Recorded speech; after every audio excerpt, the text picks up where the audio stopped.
part of me is left with a feeling that, regardless of who wins, we all lose, because the issue isn't rooted in the politics itself. It's rooted in the way in which we've allowed that to incept our humanity.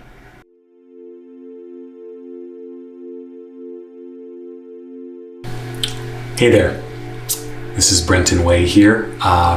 So I decided to call up my ex and have a conversation with her about just this very divisive time. She comes from a conservative community in the Rust Belt of America, but she's also just has a brilliant mind, bilingual, traveled many places, and we've had a powerful conversation. And what I've been noticing right now in a lot of my communities is that a lot of liberal-minded people are like, I just don't get how conservative people can vote for this president or vote for this person or that representative, etc. I just don't get it. I don't get how they're thinking. And so we started having an offhand conversation recently, and I was like, it'd be really great to actually sit down and have a longer, thorough conversation about giving you all some perspective if you're wondering about her experience, the mindset of people in the heartland of America, and just to see where we can find common ground. And do not get me wrong, this is not a defense of many of the abhorrent things that have happened over the years. And this is not a denial of the very structural issues that our country is facing in many ways. But what it is a desire to just try to find understanding. I've traveled to dozens of nations all around the world, nations affected by famine, torn by war, and I've always tried to seek reconciliation and understanding, because we can't make true social change without that. So please understand that, be nice, because it's not always easy to get her on camera, and I hope that this conversation is valuable for you. Hello. Hi. How's it going? Well. So I special summoned you here, and I appreciate you sitting down and having this conversation. Absolutely. I think, as I told you when I first brought this up, I think you just have a really valuable perspective that, could just illuminate a lot of people in this very contentious time. So would you mind just, giving a little overview of who you are and how you got here? Sure. I'm Shauna, and I come from a rural town just northeast of Philadelphia in Pennsylvania. I have lived there all my life. It's a very conservative area, even though Philly is not.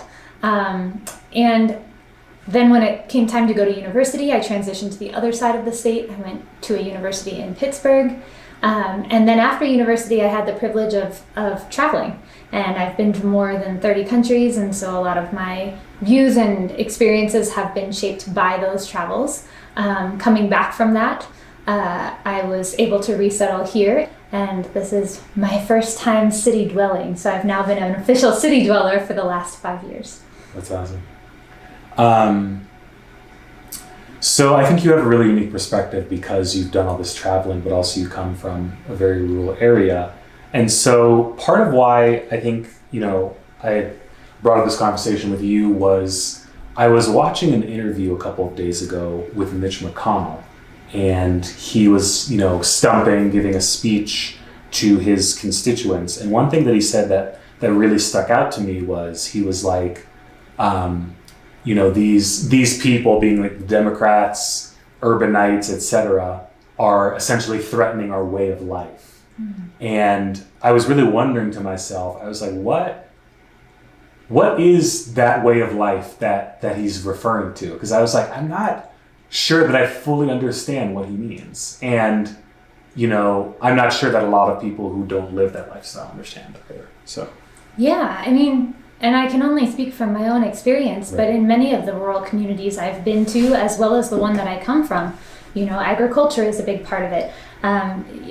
Living in a small area, you have that very vibrant community atmosphere. It's full of festivals. It's full of the community kind of, even if it's a more insular community, just really being self-reliant and supporting one another, knowing each other well. It's often very faith-based or very faith-oriented. And so the idea that, in many small towns across America, there's still a prayer said before school, or at least a pause and a moment given to honor your faith and whatnot.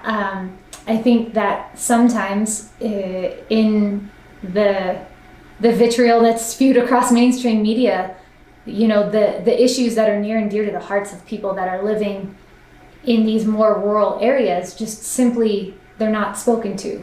And so therefore the issues that are on the radar of us as people from urban areas simply don't land so well, because they're not things that directly impact the day-to-day life and vitality of people in these smaller communities. So do you think that, right now we have a lot of, I would argue, very pertinent social issues that are affecting people, and, everything from race to, corporatism and healthcare, many, many things, but do you think that there's a sense, especially going back and thinking about 2016, that people in Heartland America feel like grander America writ large, that people have just kind of forgotten about them?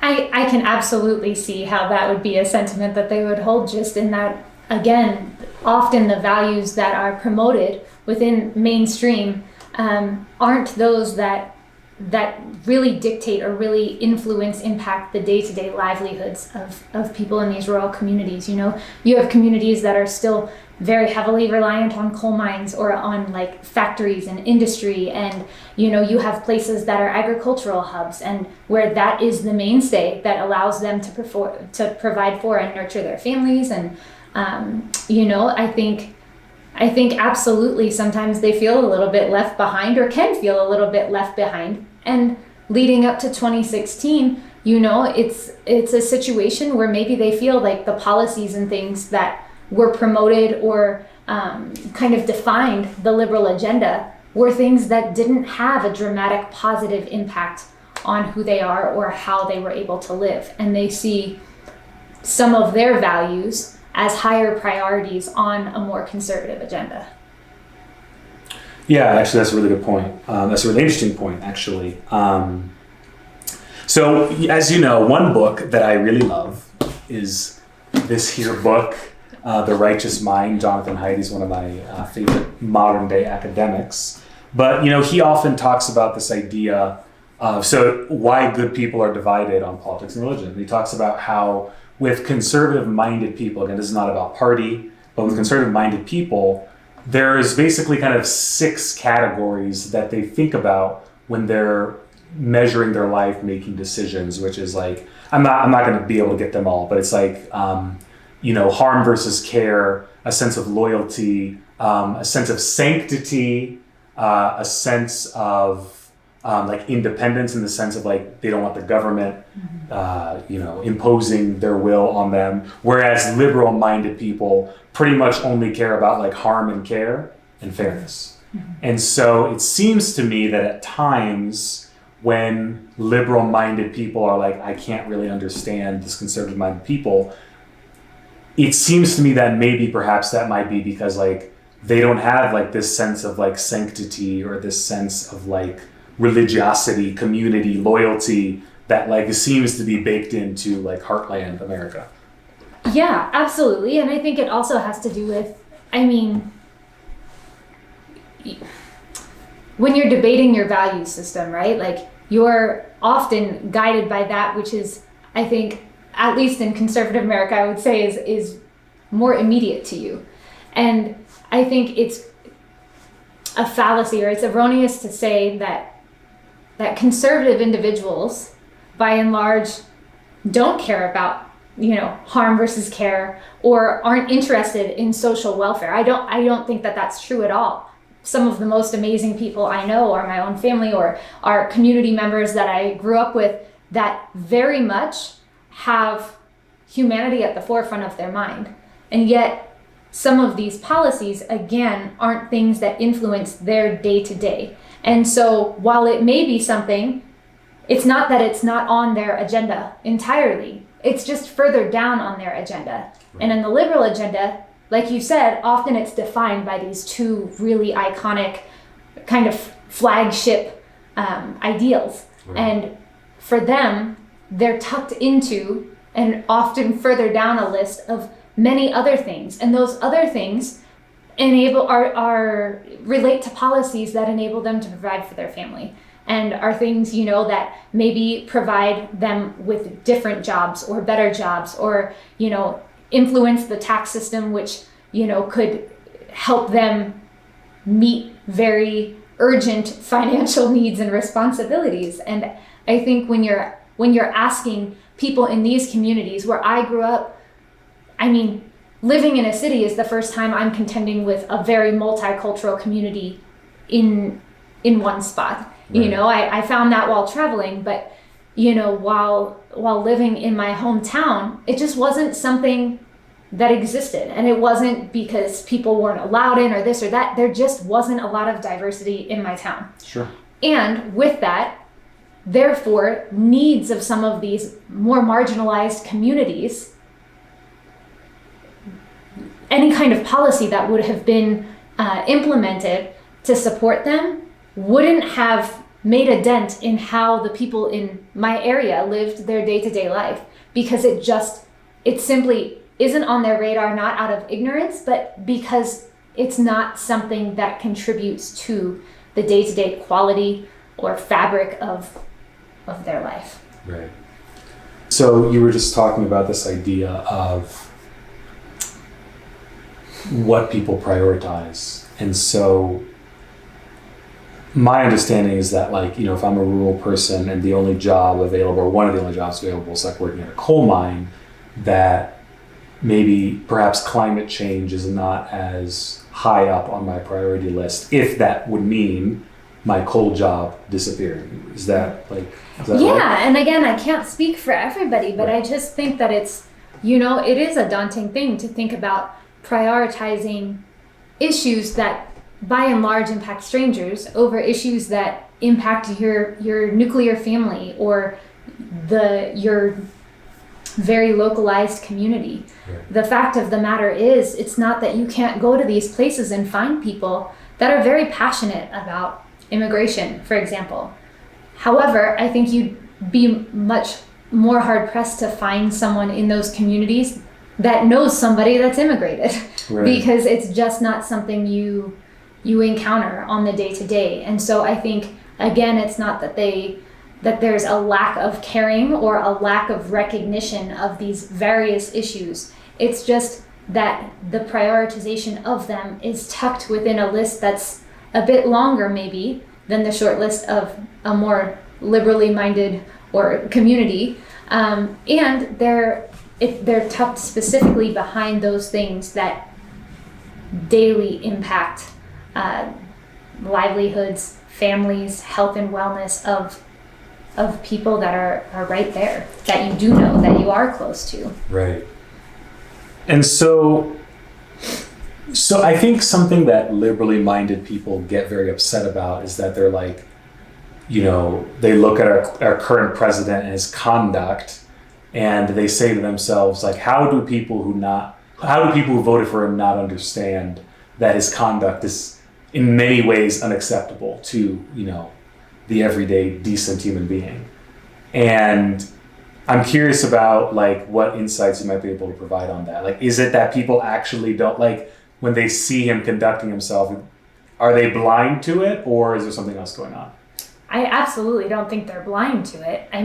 I think that you'd find plenty of conservative people that find his conduct in particular to be morally reprehensible.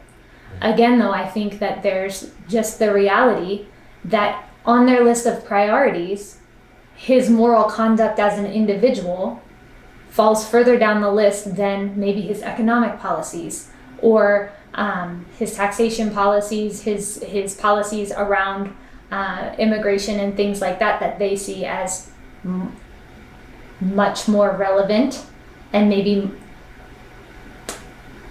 I don't even know how to say that well, just much more relevant than to them as a human. And so they can, I think it's easy also to rationalize it around a teaching moment, right?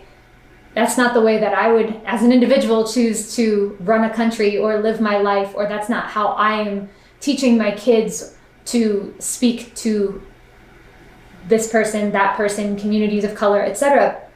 And yet you don't, just because it's not necessarily an endorsement of that behavior, but it's a recognition that with any candidate on any side, you're going to win some, you're going to lose some, you're going to have the things that they do that you really agree with and get behind, and you're going to have the things that you absolutely don't. And I saw a quote that made me really think, and it was something to the effect of, you're not voting for somebody because you're picking them as a life partner or you're marrying them. You're picking the best out of a sea of candidates that have the most alignment with who you are, you know. And I wish I could remember the exact quote. I'll have to find it for you. But sure. I think you can absolutely acknowledge his behavior as morally reprehensible and still see the way in which some of the policies that he promotes benefit your community in a positive way. And if your prioritization is in enhancing your community's wellness, you may be more willing to look the other way on those moral things, those ethical things, if it's to the benefit of your community. So I understand the job thing, and that if one's prospects are limited, then maybe perhaps like climate and environment are not your top priority, even though I believe that they're probably going to harm you in the long run. So I think it's interesting. There's an interesting dichotomy there. Sure, there is, but you can't always, when you have people that are in situations where their basic needs may or may not be being met, people aren't always playing the long game. You know, if that were the case, the whole banking industry would be on its head, because if people actually invested their money or used their money in ways that supported long-term gains, we'd be in a very different economy, a very different world, and people would be in a very different financial state. But the reality is sometimes they're not in a position where they can think about the long term because their very short-term immediate needs take precedent. And so you brought up immigration, which is interesting. So in what way, in what way do individuals, and again, I know that you don't speak for everyone, but in your experience, how do they experience immigration, and in what way does a conservative-minded policy benefit them, at least in their own perception? Yeah, again, I can't speak for everybody, but I can remember my own thoughts and reflections about immigration before I had ever met somebody whose family had immigrated. And I remember, thinking in my head of cities as places where people bring their culture from other places, and as rural communities like mine, places where there is a defined culture that already exists. It's grown from the ground, it's been there for generations, and it's something that's nurtured and people take pride in and are, excited to be a part of. And sometimes also take for granted. I think there's kind of this weird perception, maybe among some people, that the city slickers of the world look down on people in those rural communities, that they're somehow less cultured, or that they have just less access to culture. And sometimes I do think it's a shame, because the people who would make comments like that aren't recognizing the culture that does live within those places, and it may not be as diversified. The cultures represented may not be as diversified as they are in a city setting, but they're no less legitimate. They're no less valid, they're no less rich and vibrant. And so I think when it comes to immigration, I think that, there's this idea of people wanting to come from other places and bring their culture, but live on our land with our rights, our being, the US, recognizing, of course, that there are issues with how we came to settle this land to begin with. But that notwithstanding, that they're bringing something far in here to a place that maybe has more resources or different resources for them to live out those dreams. And in the process, they're kind of shunning or, looking down in a condescending way on the people who for generations have been here making incremental gains to try and, leverage their own culture or leverage their own community. And I think that's hard. I think it's hard. The plight of immigrant families is something that I could never profess or pretend to be able to fully empathize with, because that's simply not my culture and not my story. And I can't imagine what it's like to have to uproot everything that you know. And yet, somewhere along my family tree, along my lineage, there are people that too were foreigners in a new land and had to really work to make it happen. The reality is just that because the stories are different doesn't mean that there isn't a story worth celebrating. And I think in terms of immigration, there's this idea that there are communities that are hurting because they're lacking the resources that they need to keep them safe,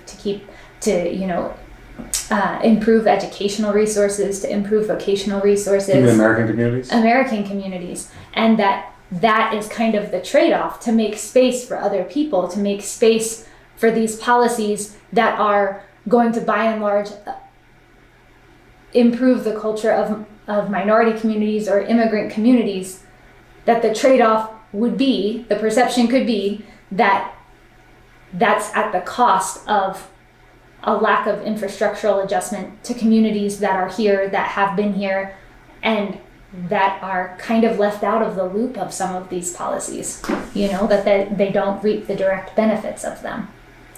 And so I'm going to come back to this in a second, but do you think, just staying on this general umbrella thread, do you think that in terms of immigration, one of the arguments that keeps coming up, and I always question its validity, is immigrants are coming to take your jobs, basically. And I feel like that's always the talking point of demagoguery. And I'm wondering, do people actually think that? I don't think so. I mean, I shouldn't say that. I'm sure there are people who think that. I'm sure there are people who think many things. I think there are many more people who acknowledge that their life aspiration often is not the job that immigrant new to arrive to a country, with maybe limited ability to speak the language, et cetera, has access to. And so, no. But I do think it's hard, again, when you live in these rural communities, it's not that they're without issues. Their issues just look different. For example, in my hometown, the opioid crisis is absolutely ravaging the community. And there's just so many ways that becomes a tax or a burden on the community. From an emotional standpoint, you're watching people grieve the loss of loved ones, whether it's because they've unfortunately overdosed and died, or because they're grieving the loss of somebody in which they had a lot of potential invested, or they had a lot of heart, a lot of energy, a lot of love invested into this individual that is now in a position where they're unable to provide for themselves and they're unable to make choices that are in their best interest. That's really tough. It has an economic implication, of course, and the resources that are needed to help combat addiction, they're enormous, and there aren't enough. There simply aren't enough to fix the problem. And so I think it's this idea that there are these issues in rural places. They're just different issues, and that sometimes to look to these other communities, it feels as though someone's neglecting yours. Right. And that can be difficult to swallow. It can be hard to think that you're being left out, or that somehow the things that you contend with on a day-to-day basis are less valid, or... Right. I remember you telling me that they're giving grocery store workers Narcan and whatnot. Yeah, in many communities of my size across the US, they're doing that. There's librarians that carry Narcan, or there are, places where you can go and get trained on how to use it and administer it as a community member. And to think that you'd have to do that because there are just so many people that are struggling in the throes of addiction is, that's a hard pill to swallow to begin with. But and could you just tell people what Narcan is, so people who may not know? Yeah, it's what you use to combat the effects of heroin. And so if somebody has taken heroin and appears to be overdosing, you administer Narcan. And if that is truly what they are suffering from, in an ideal world, if they're not too far gone, they will be able to kind of resurrect and hopefully get the medical attention that they need. And so, yeah, it just feels like there's sort of this recurring thread of like, it was just being forgotten, you know? And I think that, you know, everybody knows and the data shows that the demographics of the United States are changing every year. And in not too long, about a quarter century, like it'll be a majority brown country. And so I feel like that might cause some cognitive dissonance for people. And what's really interesting is, so your point earlier about, you said, you know, being looked down upon. Like I remember McConnell bringing that up at one point where he was like, you know, if Biden got elected and let's say Biden got elected, let's just stop there. He was like, I would be the only person who basically would not be from New York or California of the four main leaders of government. And so he was like, you know, do you want your town being run by these Californians and New Yorkers? And like, I think there's a perception, I believe, in a lot of city dwellers, especially people who grew up in cities, that like everybody wants to be in the city, you know? People are like, oh, you want to go make it somewhere, you want to go be something, you go to New York, you go to LA, you go to San Francisco, you go to this, you go to the place that has tons of people and this, that, and the other. And, you know, I think through this conversation, I'm coming to realize that perhaps that's not actually the desire of many people. No, there are very many people who grew up in rural America and absolutely love that. And for me, admittedly, I was one of the people who was excited to try life in the city. And there have been so many moments, countless moments since I've been here that I've really mourned and missed the country life, because it's not that one is inherently better or worse. They're just very different. There are things that absolutely living in a city, I'm so excited that if I'm craving, you know, different kinds of ethnic cuisine, everything's a stone's throw away. I can walk to places. I can utilize public transportation. I can encounter more diverse communities and diversify my own community with relative ease. It's much harder to do those things, to find those things in rural America. However, I would argue that living here, I felt far lonelier than I did in the isolation of rural America, when everyone bands around you and there's just this sense of community and this sense of knowing, this sense of kind of we're in it together.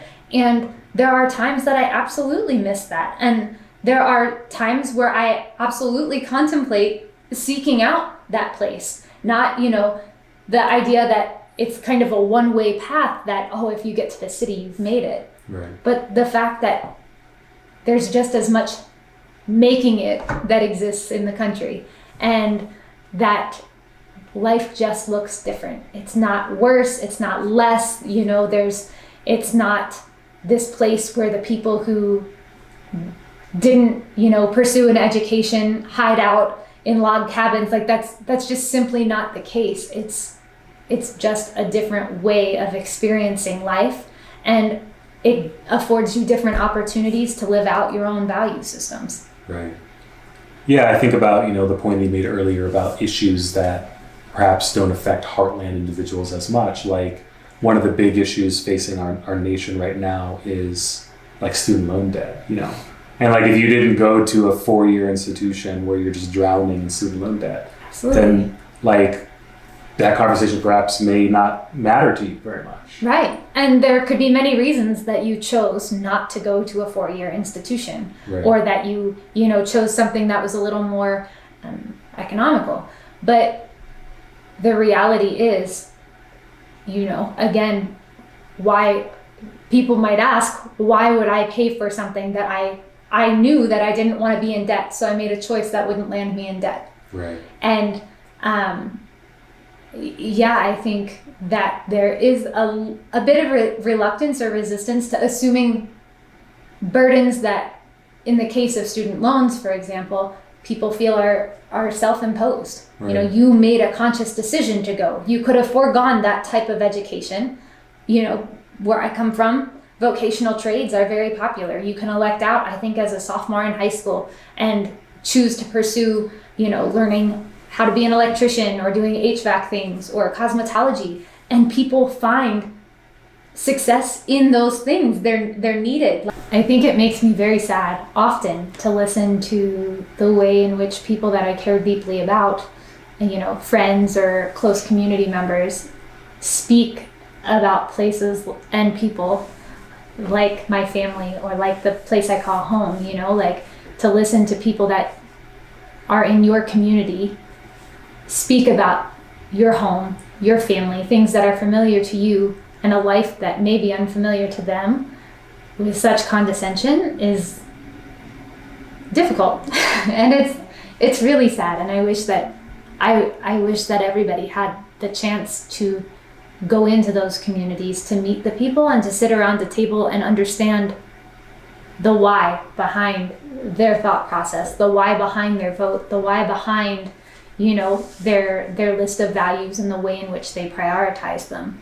Because none of us are immune from it, but there's this perception that, somehow if you live there or if you believe this, you're less educated, you're, less valuable, you're almost like disposable to society. And it's not true.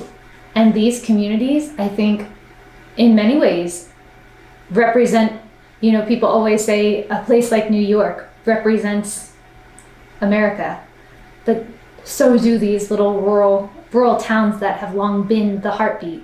And yeah, I wish that everybody had the opportunity, because I wouldn't change my upbringing for anything. And so much of who I am was shaped in that small town. Right. Yeah, that's interesting. I've been to your town and since others like it. And yeah, I've told you this before, but I experienced more of that like down home community feel that we espouse so much in America, more there than I have in any other city. And I've been in dozens of countries, as you know, and like, yeah, whether you're in Kuala Lumpur or Paris or something, like everybody's always moving at a mile a minute, and like everyone's always trying to find reasons why they don't have time for you. Absolutely. Like even I'll see people from Colorado in New York. And actually I was joking around with a friend of mine about this where, he's, what up? He saw somebody wearing a University of Colorado hat. He's like, oh, what's up? The guy just kept walking, And so like people, whereas, yeah, I think when it's a tighter knit community, there is, just this sense of like a heartbeat to it. Mm-hmm. And though I think that there's some kind of irony here, where there's almost a weird inversion in my opinion, where, and follow my analogy here, but I feel like in rural communities, the generalized other, the immigrant, the person, there's a lot of suspicion around that. But then for example, when you brought me to your hometown, or when I've been to a few other small towns, like if you're just one individual person, oftentimes they will welcome you, Mm-hmm. Whereas in big cities, I feel like in certain ways, sometimes it's going to be the opposite, where everyone has the idea of like, oh yeah, we want to be welcoming to everyone. Yeah. But then once you get into certain pockets of big cities, it's like, very hard to infiltrate. Yeah, exactly. No, absolutely. And I think, it just makes me sad that not everyone's had that experience, and what they have of that experience is the taste that's provided to them through the mainstream media. And when you watch, how they just latch on to these very polarizing extremist views. And I'm like, yeah, I'm sure you can find somebody that holds that belief in this small town, but the vast majority of people who live there wouldn't represent it like that, or maybe don't hold that exact belief, not all the way down that end. And just to have it represented as though that's the voice, that's no different than, in an urban community, in a sea of millions of voices that are all slightly different and that have their own stories to tell, that one person standing up and being like, this is what we city folk think. And it's like, well, that's disingenuous, because it's the tapestry of thought, the diversity within the community that makes it as special as it is. And that's That's not any different when you go into a rural town. You could ask 50 people for their views and get 50 very different answers that all fall somewhere along a very broad spectrum. But that's unfortunately not what the media shows. And so they're quick to cherry pick and to do so with those that'll incite the most division and, be most polarizing, most provocative. So I want to come back to the media in a second. We'll hang that up on the shelf. But I do want to ask about, I feel like if I'm a liberal-minded individual watching this video, some people, their blood boils because they're like, oh, don't people who voted in 2016, don't they understand that the president we've had for the last 4 years has done, insane, untold levels of harm to many different groups of individuals? And I guess that's the question. Like, do you think people understand the harm that has been done? Yes and no. I think cognitively understanding is different than the transformational experience of personalization. And what I mean by that is, for example, you may cognitively understand the implications of somebody getting hit by a car. You're going to have a different understanding if you yourself get hit by a car. Or somebody you care about. Or somebody you care about. And I think that, yes, of course, they're watching the news just like everybody else. And sure, theirs may be filtered differently or biased in one way. But nonetheless, people aren't dumb. Like, they see what's happening. Right. But again, they're seeing it through a lens of disconnection. It's something that hasn't directly impacted them or their community with the same sense of fervor. And I think you see the transformation that can happen with an emotional connection a lot around this pandemic. And of course, it's still a very polarizing issue, but you have people who held one belief and whose belief dramatically changed the moment that it got closer, that it arrived at their door, and it was their loved one who was sick, or who was isolated, or who passed away in isolation, or it was they themselves who now have to navigate what it looks like to pay for services on a ventilator so that you can breathe and survive when you have inadequate health insurance. Right. And I think that the way in which people have responded, people on both sides of the spectrum have responded to the pandemic, is also indicative of any other issue. When it comes to your doorstep, it's much harder to look away. When it's your friend, your family member, it's much harder to fight with somebody that you love and that you respect and that you trust. And I think it's very easy to create these narratives that are very opposite, but that are promoted as the thems, the strangers. Right. But the moment that distance is bridged because it becomes close to you, then it's a different ballgame. But then what happens when it doesn't become close to you? Because I feel like one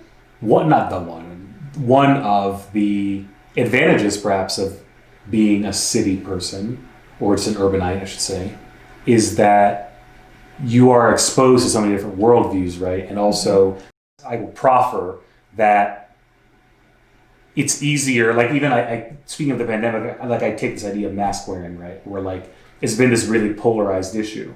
And, advocate for Satan if you would like on this issue. And I welcome it. And I think that for a lot of liberal-minded people, they're I don't have to think about whether or not I'm going to listen to an epidemiologist. If they say something and people understand that the scientific method, you're learning constantly. You may think one thing today, but if the scientist is we scienced and we researched and the conclusion is different tomorrow, okay, I'll roll with it because I'm not an epidemiologist or a public health official, whatever. But I feel sometimes the cost of waiting for something to come to your door can be very heavy, and that at least it is the liberal perception that certain conservative-minded people always, or not always, but often wait until the thing is at their door, rather than being you could have seen it 100 yards away and done something. Sure. I think it's one thing to speak of that issue in terms of the pandemic. And I think, I think there's validity to what you say.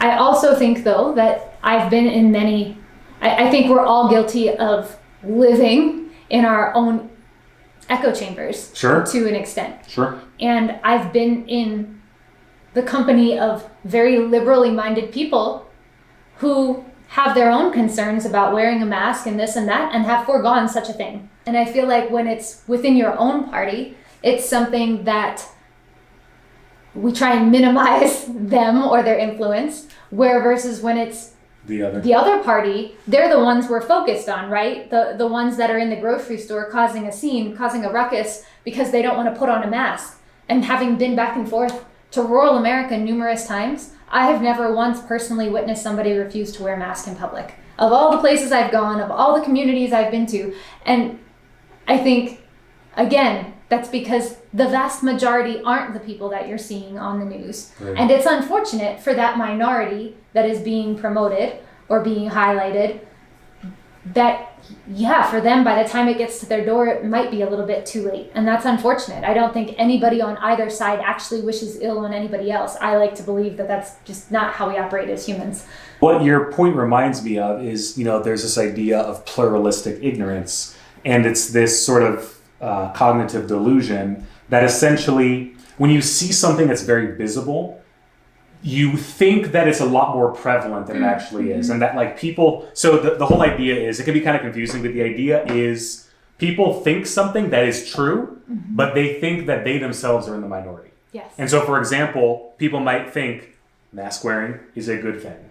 But they look out and they're like, oh, there's tons of people who are flouting the rules, or I see this news coverage where somebody's getting angry. So, there must be this huge swath of people who hate masks, and I'm just going to wear my mask and be quiet about it, or maybe I won't be as quiet. But they think it's a bigger issue than it actually is. And it's like, actually, no, most people think that this is a good idea. But the way it's being presented to you, the minority opinion is just more divisive. And it's just more sizzly, honestly. And so, you're never going to see insert X media here saying, John Smith wore his mask today for 8 hours. Absolutely.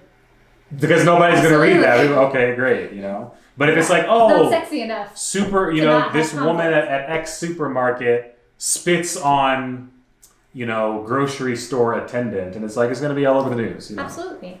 So. And I think that's really unfortunate. What I was going to say is, I think that there's also a slight fallacy in what you say of while they're busy waiting for it to come to their door, all of these other bad things are happening.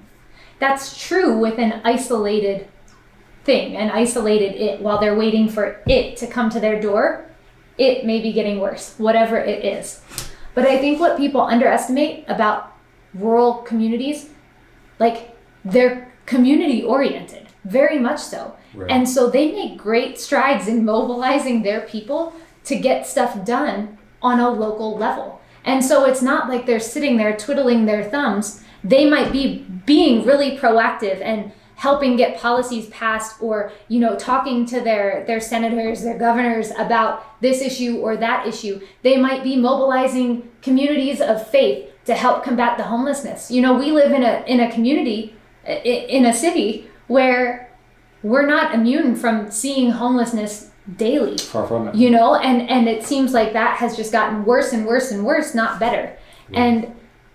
And so when I hear people say, oh yeah, but being from the city, you're confronted with homelessness daily. And I'm like, yes. And often you walk by the person panhandling on the street. Yeah. You walk by the tent encampment. And so what are you doing in your day-to-day to manage that situation? Homelessness doesn't exist to the extent that it does in an urban community, in most rural communities. Part of that is because of the size and the population, just proportionally. But the other part of that is because you have churches, you have other entities that kind of rally and create a circle of support around people to try and prevent these things from getting worse. And I think that it's, there's very few times in the world where we're trying to confront something in isolation, because life continues to happen. Even though we're in the midst of a pandemic, there are still these other things. There are still people contending with experiencing homelessness, contending with addiction, contending with XYZ situation. And we forget that while yes, a certain faction may deprioritize or may look like they're emphasizing or responding to this in a less critical way, that doesn't mean that they're just sitting there. They might be meeting very, very urgent needs of their communities in other ways. My feeling is that with urbanites, generally more liberal-minded people, it's easier for people to take action on things that don't directly affect them.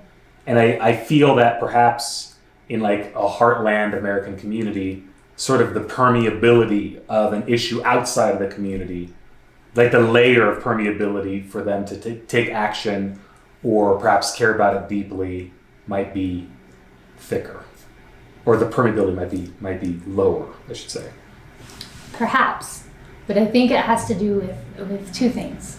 One, I think it's the dilution or lack of dilution. And what I mean by that is, I know friends, or even I myself, I'll give $5 here and $10 to this and $20 to this. And I know other people who get really passionate about one issue or the other, and they'll donate a large sum of money to one issue. And as a result, they're able to move the needle quite far with that one issue. And I would say that oftentimes in these regional localities that,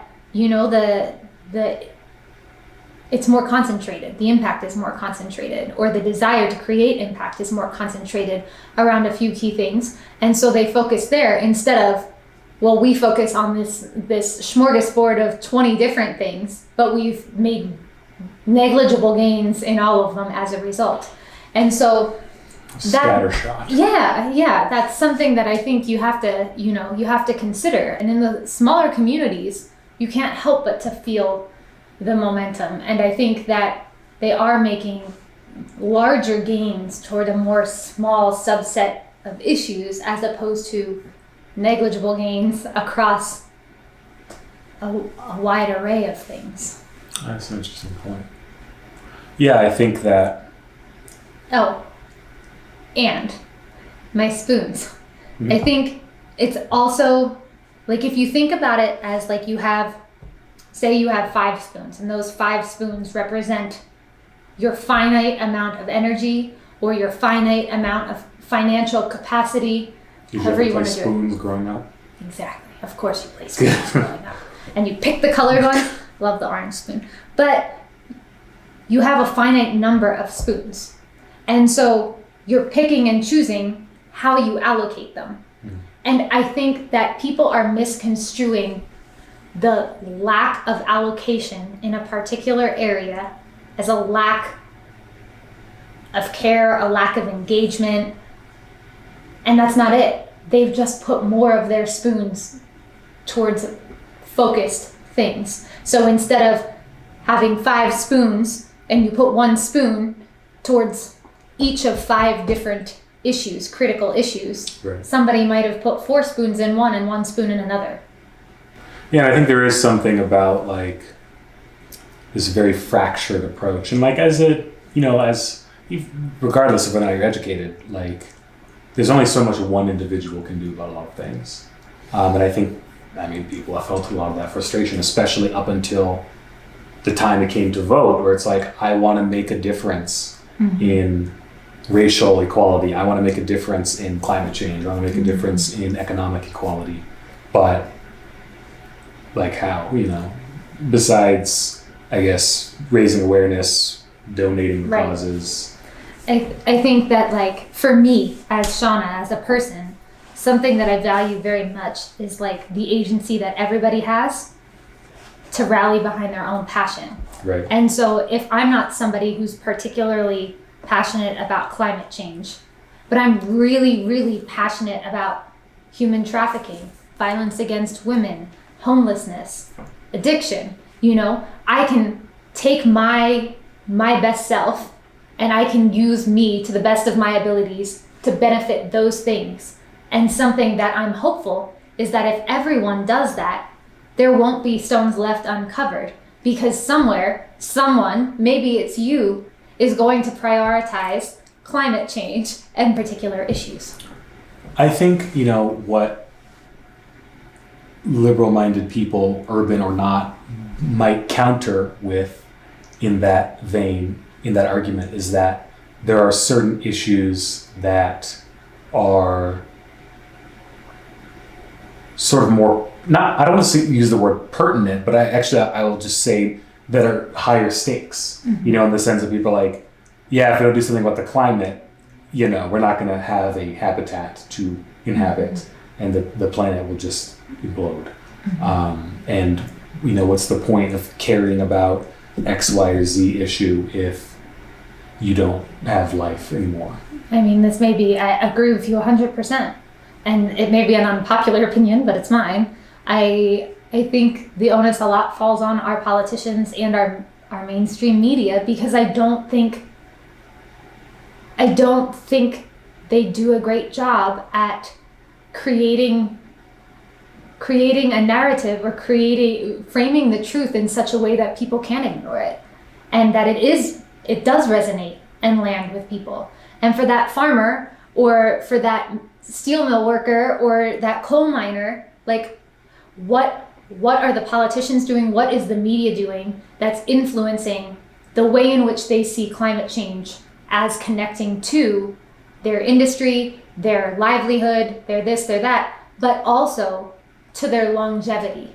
And what are they doing to provide the immediate needs of those people, so that they're able to look at the long game and to play the long game in a way that maybe they haven't had the ability to before? So I think this connects to what we were talking about earlier, but I think what you're saying is people think if we take action on climate and I'm a steel mill worker, I'm no longer going to have a job. Is that what you're saying? Well, yeah, and I think that there's a difference in saying that versus saying we're replacing the mill work with this, and therefore, think about it as not they're taking your job, but these are the reasons why this is becoming obsolete, And I think that we know that to make things resonate in these smaller communities, you have to make it matter. And I don't think anybody's done a great job of making it matter, of making it land with them in a way that inspires them to action. Well, what about these politicians, and I think some sources of the media that have talked about that, where they're like, there will actually be more jobs in a green economy that are in fact more sustainable for X, Y, or Z reason. Do you think it's just people don't have that information? People are just not listening? They're not targeting the right people? They don't believe them? Like, what do you think? Because I do think that some people do say that, right? Yeah, I mean, I think my very personal opinion is that, which we've talked about before, is that with kind of the bipartisan system, I think that's one of the elements of cognitive dissonance that it really exacerbates, right?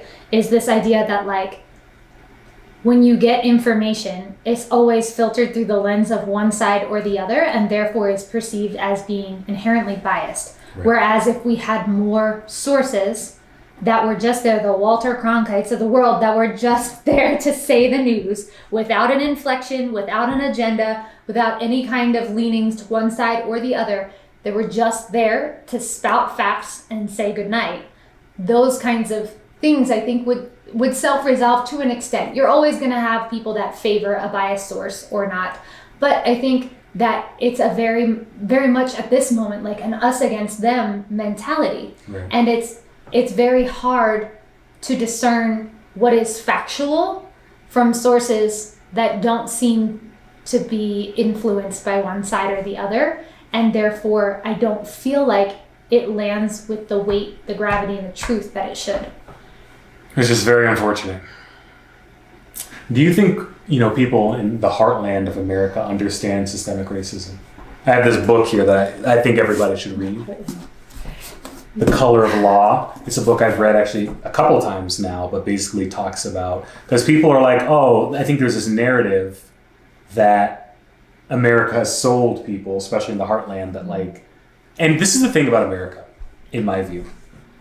We have somehow inculcated people into thinking that if you are not successful, that is your own moral failing. But you didn't work hard enough. You didn't work hard enough. You're not valuable. You deserve to be where you are.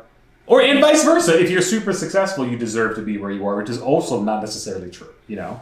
And people are like, oh, well, just work harder. Why aren't you working harder? And I'm like, when people read books like this, it's like, this is a factual, law-based account of the ways in which the government has said, we're not going to let you in these areas. Like, for one point, for people who have not read this book, like, the government in California had passed this regulation, or they were enforcing this regulation that basically said you weren't able to form like different housing committees and housing organizations in neighborhoods if you had any black families. And so they were like, you know, you can't have like an HOA or anything like that. And so they were like, if you want to basically have a community that's regulated in any way, black folks ain't allowed. And, you know, that was one way in which, you know, that one divergence created like ghettos and this and the other, right? And like, there are people who live in the center of the city, and we see this here even. And then there are people who live in the outskirts, and like, it's usually the wealthy people who live in like the nice, wooded, beautiful water part of the city, and there's everybody else, you know, who lives with the factories and this, that, and the other. And like, I'm curious about if you believe that, yeah, people in the Heartland actually understand that. Well, I can't speak for people in the Heartland because I come from Pennsylvania. You come from the Rust Belt, I understand. I'm not it's in the the Rust Belt. You're definitely not in the Heartland. You know what I mean metaphorically. No, absolutely. But I think, again, it's a yes and no question. And I would throw back that I'd wager that there are perhaps not as many, but definitely a subset of people that identify as liberals that I think are quick to say, oh, yes, systemic racism, but drag their feet and dig their heels into the ground when it comes to actually unbuilding the systems that have elevated them to a place of privilege. And so, you know, I think if you're asking simply of acknowledgement, I think many, maybe even most people there, yeah, they acknowledge that it exists from a word. Are they actively working to undo it? Not necessarily. I would say that goes across the party lines though. But then I think, again, it comes down to the tangibility of it, right? Like, if you're in rural America in a town, my town, for example, when I was growing up, had very little diversity. Very, very little diversity. So it's very hard to tangibly explore issues of systemic racism when everyone's the same color. Sure. And, you know, when everyone in your extended community, and even that extended community, like your secondary community, your tertiary community, they all look like you. They all loosely, like, the most diversity we had was what form of Protestantism you believed in and what church you went to, or like sometimes there were the really diverse people that were Catholic, like, you know. And so when that's the limit of your diversity, I think it's hard to have those conversations from a place of authenticity, not out of ignorance, but because, again, those conversations have never needed to be had because there was never a neighbor that looked profoundly different whose life experience I could then witness being profoundly different, or I could learn through the conversations with them. So much of like my own experience in shaping my views and understanding things, unpacking things like systemic racism has come from conversations with you or with other people that are from minority communities or that have grown up enculturated in different environments or experiencing a totally different set of circumstances than I knew. And there's value in that. And there's value in having it be this personal, having it be across a table instead of something that's fed to you from a news station. And so I think that, yes, that they cognitively understand that something like that may exist, but if you ask them to name it or put their finger on the way in which, like how it looks in their community, it's hard to do, not because they're ignorant, not because they're stupid, not because they don't want to learn, but because they haven't had an opportunity like this to sit across the table with somebody who's not like them, and to learn about truly what that person's life is and see those areas of disconnect. But I think the reason why certain Black and brown people are upset is because, like, first of all, like you said, the lack of action goes across the board, and there are big institutions that, trumpet being champions of change, and they're really not. And so that's for real, 100%. And I think that there is this, almost like a dissonance of sorts, where I think a lot of Black and brown people are like, we've had those conversations, and the result can be the result varies, but I think that sometimes it's like people are like, oh, you're not working hard enough, or you're overreacting, you're overblowing, or you're making excuses, et cetera, and I think that is very painful for Black and brown people.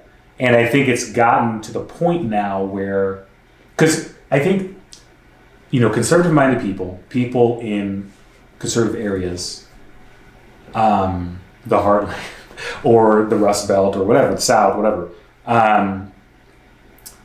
they don't understand why Black and brown people are so angry right now. But I think it's because, I was sharing with you, I saw this post yesterday from a Native American individual who lives on a reservation, and he was like, some smart person had written some article about how they were disillusioned with the state of America right now. And this Native American was like, well, we've understood this for a very long time. And, what you've been sold as the vision of this country is not what the product actually is. And he was basically like, welcome to the party, but we've known this the whole time. And like, I think sometimes, even for me, I've talked to you about this, or like I've had certain conversations with people, and I'd say I'm more patient than most. And I've even had moments where like I want to start banging my head against the wall, because I'm like, why do I have to explain this to you? And it's not even that like I'm not willing to do the emotional labor, because oftentimes I am, and I like having conversations that affect myself and the other person. But I think that like even going down to like the foundational level, I'm like, wow, we literally have to go to like step one. And I think that like Black and brown people are just get disillusioned when conservative-minded individuals are like, well, I don't understand why you're so angry. And it's like, well, because we've been telling you this for literally decades, and nobody thought it mattered. And now that like people are sort of paying attention to it, you're saying, well, why don't you just tell us about it calmly? Why don't you just do this? It's like, well, we've been telling you, Yeah. No, I mean, I can understand your frustration. I acknowledge that. And I can't pretend to know what it feels like to be in brown skin and have to feel these kinds of questions or sentiments. I do know, though, that I think sometimes it's received as though, in places that aren't as diverse, or, where you're trying to unpack this notion of systemic racism that's effectively like Santa Claus. It's something that they're told exists, but they can't see. And they, it's just something that they know a bunch of people believe in, but there's, they don't have tangible evidence of it. And it's very hard for them to conceptualize and wrap their minds around. I think sometimes it feels like people are saying, my great-great-great-grandmother went to her neighbor and asked for this dress, and they wouldn't give her this dress. Wanted to buy this dress, and they wouldn't give her this dress. And so now you, 4 generations, 5 generations removed, you want me to give you that dress because your great-grandmother asked for it and didn't get it. And I think that's how it's received. And the more that conversation can be reframed as the like interest, the compounding effects of these generational microaggressions and mega aggressions. And so, like, to present the story as such. And if you're talking about a Black person's great-great-great-grandmother, I mean, at that point, it's like their great-great-grandmother's probably in chains. Exactly. So she probably wasn't even in the store to begin with. Right. But it I wasn't think, counted as a human, and wasn't counted, and all of these things, like. but what I think is even more pressing in this day and age, yes, the legacy of all these things is important, of course. And I think that like people try to act like this, like this was all so long ago, And like I was reading this article about how like even the civil rights movement, a lot of the photos we see are intentionally put in black and white because it makes it feel like it was a long time ago. But most of those photos, go look it up, are straight in color. Absolutely. And so there are still people alive today, many of them, who were alive during segregation. Like it wasn't like this was like centuries ago, or like, oh, this is a grievance from 1691. It's like, no, it's like this was 40, 50, 60 years ago. This was, somebody's mom, like somebody's grandma. But I think that's part of what complicates it, though. In all honesty, Brenton, I think it's part of what complicates it because, I imagine it's how many people coming out of World War II might have felt in acknowledging some of the many imperfections in the system that they allowed to persist, and creating this culture of oppression and creating all of these things that then subjugated a whole group of people. It's like it becomes easier to talk about when it's far, far, far away, but it's not far enough yet. Oh no, no. And so like how do you rectify that in your mind when you're tracing your family tree, and you get 2 apples up and it's a bad apple. Right. Who, might have been your favorite uncle or your, grandmother's, favorite brother. But it's like, but they were also somebody who contributed to this system of oppression. And how do you rectify that in your mind? And how do you honor who you are and where you are in life or what you've accomplished, and knowing that you come from these things which are imperfect? And I don't think anyone's immune from that, but I think it is challenging, and it's something that, because of the recency of a lot of these civil rights type conversations and movements and gains, I think it is challenging for people to have that conversation without getting emotional because of the proximity of it. Yeah, it's really recent, all this stuff that's been going on. So I wanted to loop back on something you said much earlier, which was this idea of not wanting to be looked down upon. And I just find there's some kind of irony here, because like you look at our president, especially in the last couple of weeks, where, excuse my language, but he's constantly like shitting on people for their economic status. We're like, oh, you didn't go to an Ivy League school. Like, you're not smart. Like, you didn't make billions of dollars. Like, you're not this. And I'm like, I don't understand, because like you have people who are like, I don't want to be looked down upon, but they're following someone who literally does that on a regular basis and is nothing like that. Yeah. I absolutely think that both sides of the aisle are equally disillusioned, because I'm very proud to be from a country of born and bred to be brave. And yet I'm often less proud for a country that touts this ideal of freedom, but it's not freedom for all. And people come here and they arrive to our shores with this hope of a better life and this false illusion that the world will be their oyster as soon as they touch our shores. I mean, it's simply not the case. And of course, there are the stories of rags to riches and people who've somehow worked themselves out of these cycles of poverty or cycles of oppression. But you can find an exception to every rule. And I would argue that the rule is, by and large, that that's not the immigrant's story. And if it is the immigrant's story, it matters what timeline you're reading it on. Because I think to see that kind of gain within a generation is very rare. To see it within 2 to 3 generations may be less rare. But nonetheless, it's not this overnight, this overnight experience that it's touted to be. And then when it comes to the conservative ideology or the rhetoric that they promote. It's very much that they're for that everyday man. They're for that person who's grinding and putting in the good work and pulling themselves up by their bootstraps. And there's something to be said to that. Like, there's a lot of those. That is part of the fiber of America. Generations of people that literally have pulled themselves up by their bootstraps. And so that there's truth in that.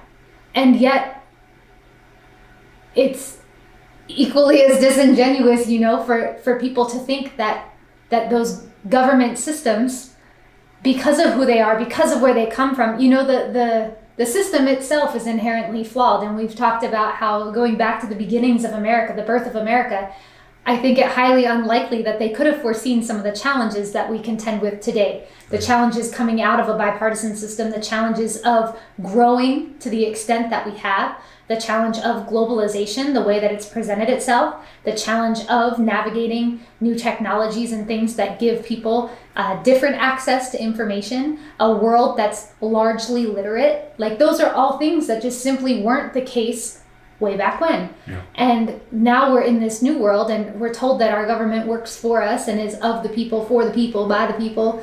And yet it seems like a carrot trail, with no end in sight of, if you just work hard enough, if you just grind a little bit more, eventually they're going to look out for you. They're going to have your back. And I've just never seen it really happen. I've seen them look out for one another and give, these billionaire tax breaks and whatever, but are they really looking out for you, the little guy, the guy that's scraping it together and barely making ends meet?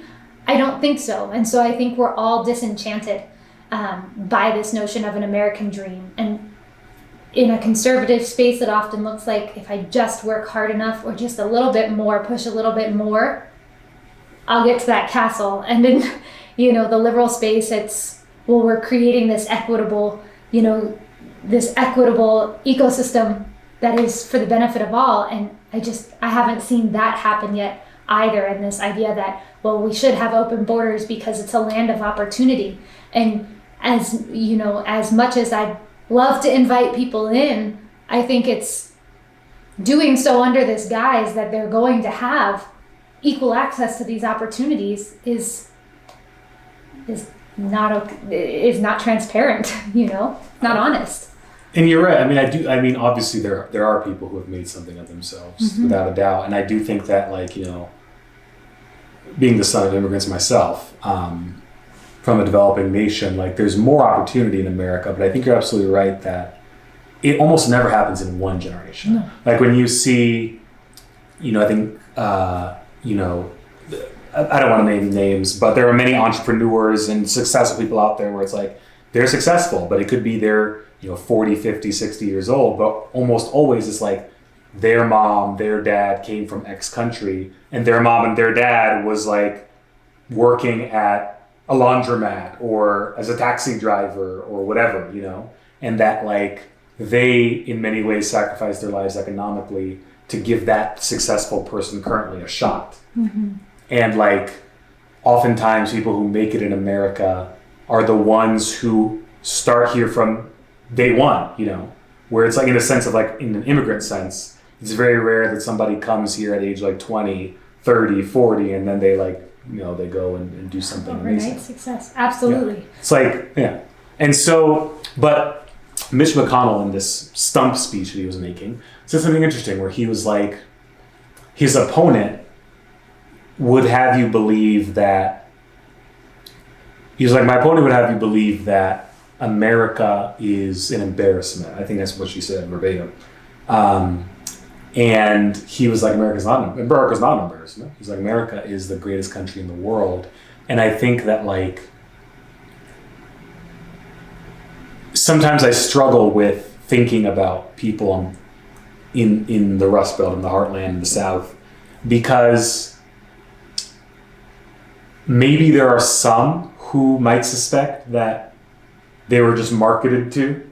Thank you, Edward Bernays, for inventing American consumerism and the idea of America in many ways, and marketing it to people.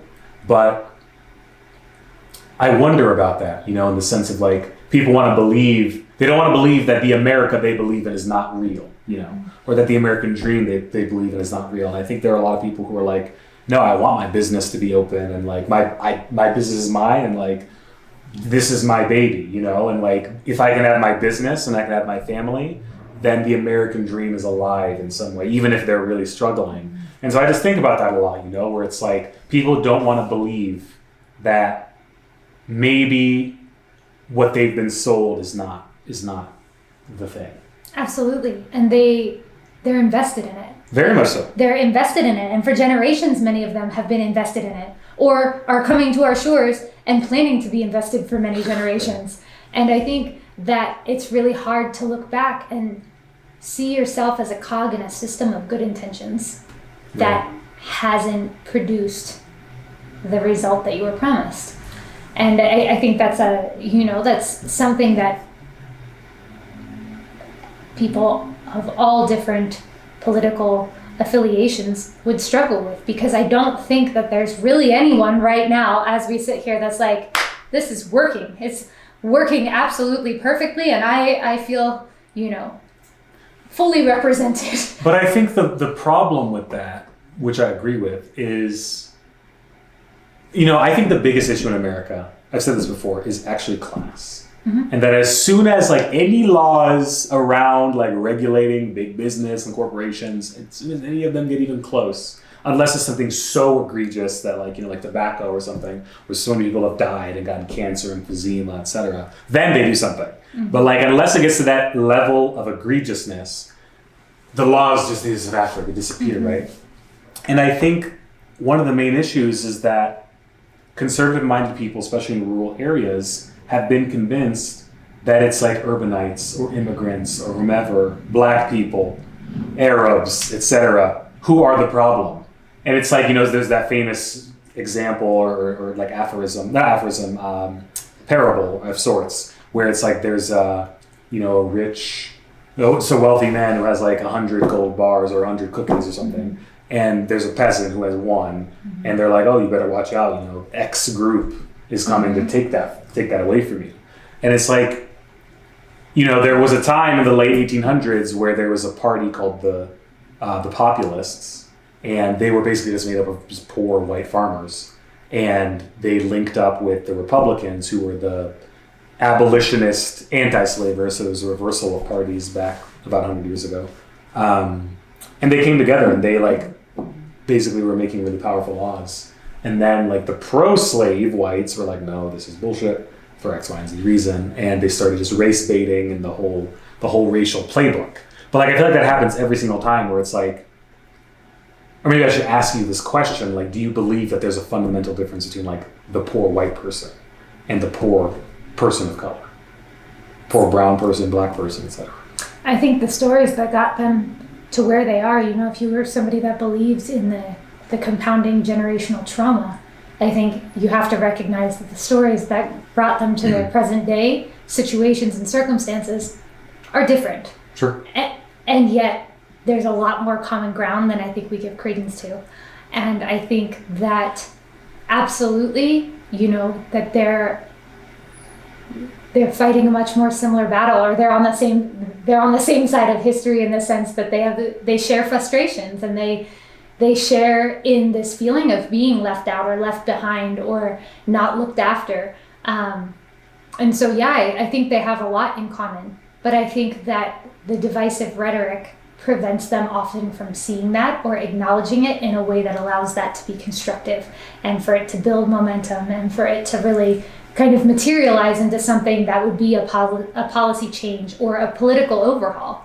Yeah, I've talked to you about this before. We're in this weird moment right now where everybody feels like they are getting harmed or hurt in some way. And it's very unfortunate. Where I talk to people on one side and they're like, oh, I feel hurt because of this. Mm-hmm. And the other side is like, well, I feel hurt or threatened because of this. Mm-hmm. And the other side doesn't understand my hurt. Yeah. I just think that, to be clear, I think that there is absolutely a feeling among liberals that look and cast judgment at, the conservative individuals, and as though they're somehow, poorly educated, or, less adjusted or less worldly or this and that, like that they're coming from this enlightened, elevated status to be able to push their agenda and say, oh, but we know the right way. We're looking out for everyone. And I just, again, like, for as much as we're looking, as liberals are looking at conservatives, just baffled at how they could be so hoodwinked, I think that conservatives absolutely, from their vantage point, are looking at liberals wondering the exact same thing.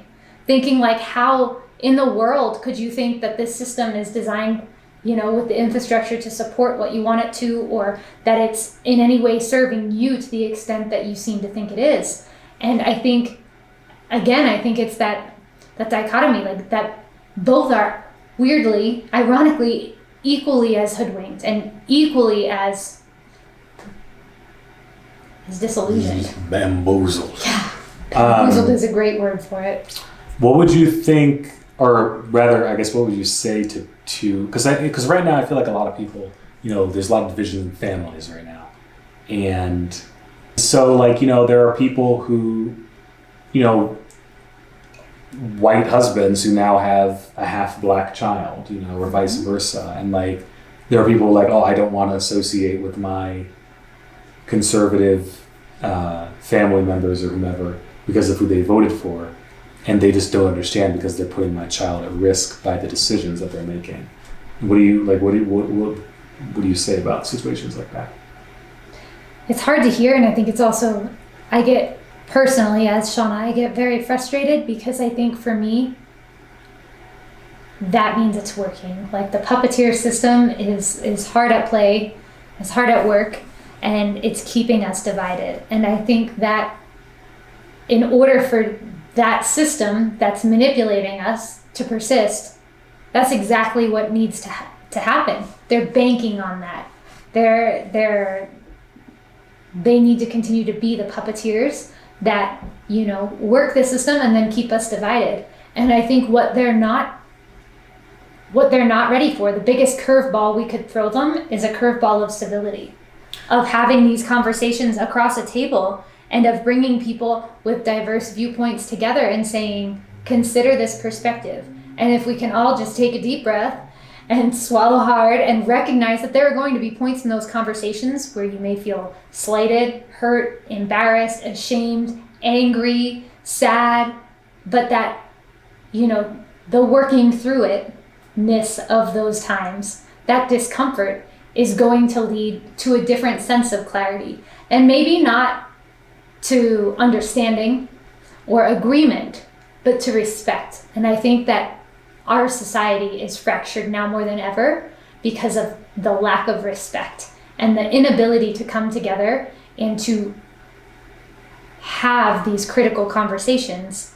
And I don't think if we could mobilize in that way, I don't think they're ready for that, because I just don't think either side is imagining a world in which we make that so. Well, what would you do if you yourself had a biracial child and people from your community were voting for someone whose policies were not fair to that person, to your own kid, or may even actively put them in harm's way? I mean, again, I think that acknowledging it and bringing it to the forefront and creating the space to have those critical conversations. I think so often the intention is not to harm, but there isn't a recognition of the collateral damage that's done within the policies. I think oftentimes policies, things like systemic racism, I mean, it's a buzzword now that didn't exist 20 years ago with in colloquial conversations, you wouldn't have heard people likely discussing it. And is it because it didn't exist back then? No, it's just because people weren't talking about it. And so I think getting to the point in which we're using a shared lexicon where we are able to have those conversations, and where in those conversations we're able to effectively communicate the implications of these different policies and whatnot, I think would change hearts and would change minds. And I also have to acknowledge, to play my own devil's advocate, that I am certain that through my own voting processes and whatnot, there have probably been times where I made a decision. I cast my vote in one direction or the other, truly believing that, my opinions were validated and that I was looking out for the good of all involved. And I'm certain that some of those policies negatively impacted people that I cared about, in ways that I never intended. But I think it's really difficult. It's an imperfect practice. And so the more we can just be transparent and open to the communication around it, it is like the analogy that I shared with you before about, people coming from different vantage points. It's really easy for somebody, walking out into the Alaskan tundra to criticize and cast judgment on the Floridian for walking outside their home in shorts and, a t-shirt. But you have to remember they're walking outside into a very different environment.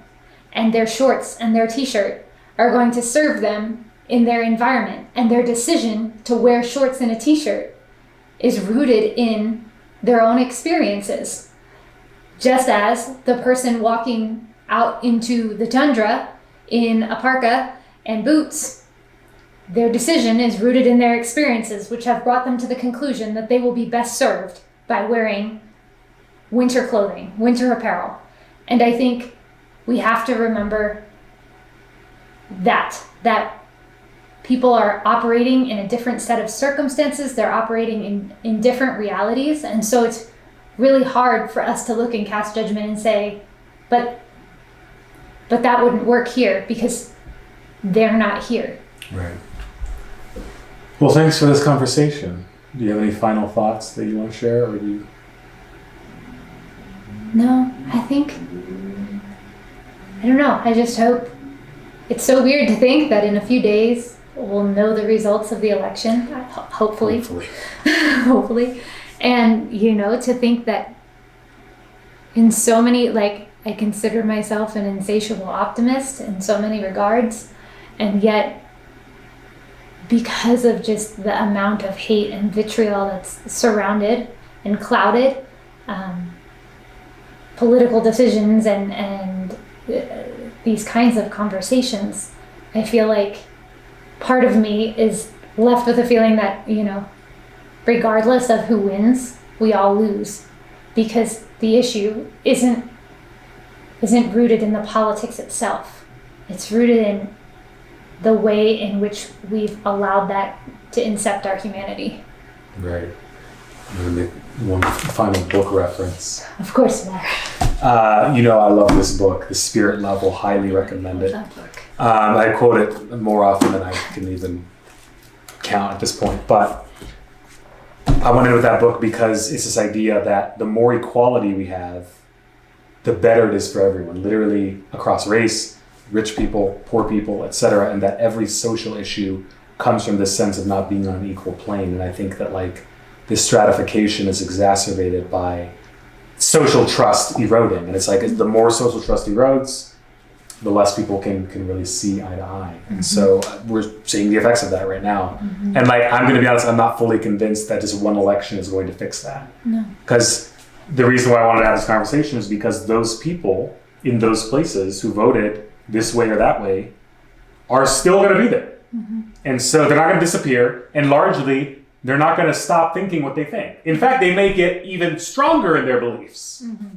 And so I think that understanding somebody whose experience you have no reference point for, largely, is really important. And understanding that their worldview is just vastly different than your own. Mm-hmm. And so. I think that we need to remember that we do have power, albeit often limited, but we do have power. And when it's utilized constructively, it can be a really transformational force. And the more that we can activate at a community level, the more that we, beyond the power and agency that we have as individuals, recognizing the power that lives in the words that we use and the way in which we interact with others, I think that that's where we can collectively harness our biggest threat to politicians or to a political system that admittedly isn't great at serving the needs that it's entrusted to serve. And so hopefully people can just be kind. Thanks for your time. Yeah. Hey there, if you enjoyed that video, I would love for you to like and subscribe. You definitely don't have to smash any buttons, but I really try to make content that brings people together, makes them think, encourages learning and exploration. And so if that's your vibe, I'd love to have you in my community. Thank you so much.